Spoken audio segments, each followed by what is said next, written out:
I want to talk about body composition and some of the benefits of paying attention to muscle mass and just overall body composition, especially as it compares to tracking your weight. Body weight is something that we've been conditioned to use as kind of our main metric when it comes to health and fitness and nutrition.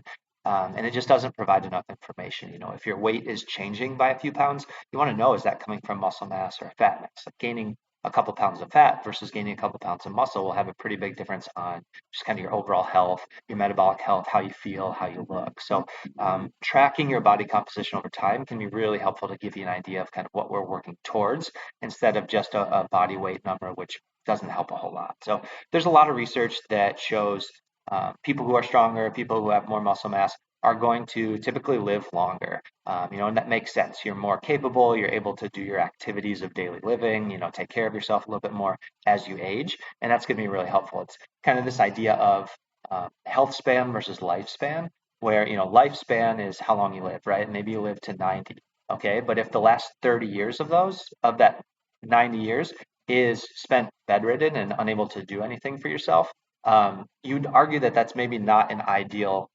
lifespan, right? That's not how you want to spend those 90 years. You'd like to have the majority of those years to be healthy and be active and be able to do a lot of things.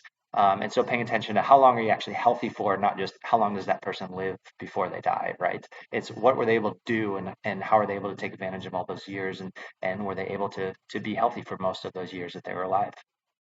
Um, and so now is the time, waiting till you're 85 and picking something up. Sure, it's better than nothing, but when you're in your 20s and your 30s and your 40s and your 50s and your 60s, during all those years, you have a chance to build up a lot of strength and build up muscle mass that can then help carry you kind of in through those years as you get towards the end of your life too. And so thinking more long term, not just thinking about how I look and how I feel right this minute, but thinking down the road, those are things that you want to pay attention to now, and you can set yourself up for a much better position down the road too. Um, and then when it comes to looking at muscle mass and strength and body composition and all that, I think, in my opinion, I think that's one of the most powerful tools, and I think one of the biggest shifts that we can make to help fight this obesity epidemic. Like, it's no secret that there's a problem with people being overweight. There's a problem with people being obese, a lot of metabolic health issues. And I think if we can shift the focus less towards, shift it away from body weight and losing weight and more towards, let's pay attention to muscle mass and how strong people are, and how much muscle mass their body has. I think that's what that can really help us move in the right direction and just put a more positive spin on everything. Um, I know that even some doctors' offices are starting to get devices to track body composition, which I think is really helpful. Looking at just BMI, which is based off of height and weight. Yeah, it can give you some general trends, but it's not going to be that helpful to help an individual patient, an individual person, be able to tell what they need to do to improve their health.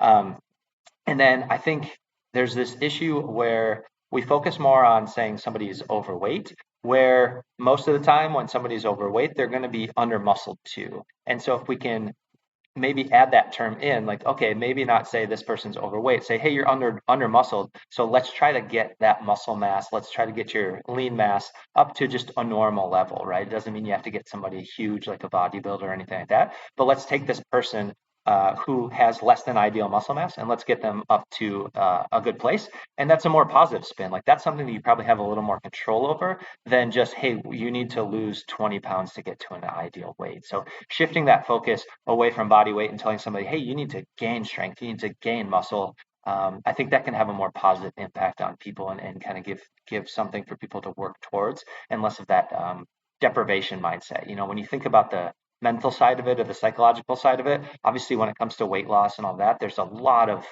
psychology that goes into it, a lot of emotions that go into it too.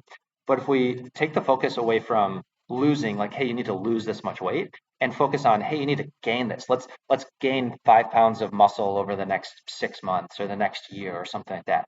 It's moving you more in a positive direction towards something that, first of all, you do have a little more control over it too, because there's very specific actions you can take for that. Whereas losing weight, there's, nutrition, there's a million different things that you can think about. But gaining muscle, it's fairly simple, right? You need to do strength training, and you need to have adequate protein. Those are really the two biggest ideas. Yeah, there's some other factors out there, but two main ideas. And so it can kind of simplify the focus of what people need to work on.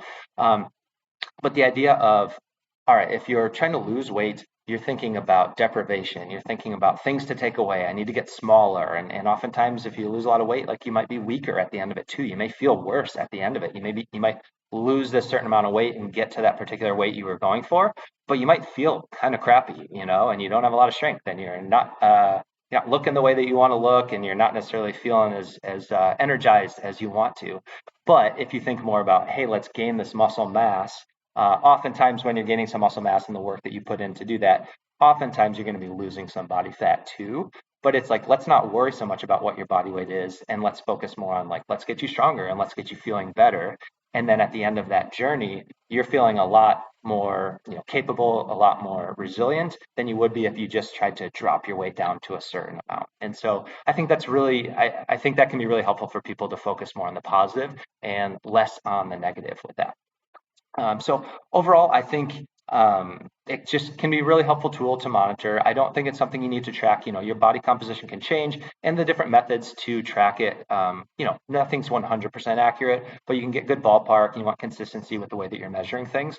Tracking every few months can be a really good idea of just like which direction you're going, or if you're going through really dramatic body changes and there are big shifts in your weight, maybe more often, maybe every month or so. It's not something you need to necessarily check every single day. There's enough variance where, you can eat a little differently, drink a little differently, and it can throw the numbers off slightly. And so if you're doing it on a daily basis, you can get yourself a little bit worked up by looking at all the little details. But more of every month, every several months, that should be a good idea. And if you feel pretty good about everything and you're in a pretty good place, maybe once a year even can just give you an idea. And then you can course correct, right? If you see that, okay, well, my body fat is up a little bit, my muscle mass is down a little bit. All right, maybe I just need to like tighten a few things up here with my nutrition. Maybe I need to pick my training back up if I got off track a little bit there. So it can be a really helpful tool to track over time, monitor over time, and to just see where you're going and what types of things you need to do in order to improve it.